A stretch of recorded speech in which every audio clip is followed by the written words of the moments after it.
عده‌ای از افراد من از فرد بیکسی دارند خر می‌گویند. خب خر نگویند، دست مفت صابون مفت. جغ بزنیم؟ تا کی جغ بزنیم؟ بدون تعارف و بیکس و شعر اضافه. کس خرج دارد مجانی نمیگردد از آن تو. بر ما خورده مگیری دوست گر جغ گایده دهان تو. کردن کس شرط دارد، شرط آن از سیم و زر.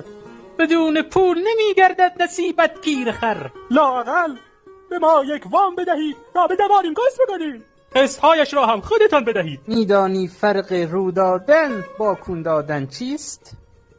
کون بدهی یک بار میکنندت، اما اگر رو بدهی هر شب میخواهند بکننت. بسیار خوب، وامی با اقساطی به بلندای کیر خر بدهیدش برود. ای چوکت را بخورم، یک بسته کاندوم تأخیری هم بذار روش شانتیون.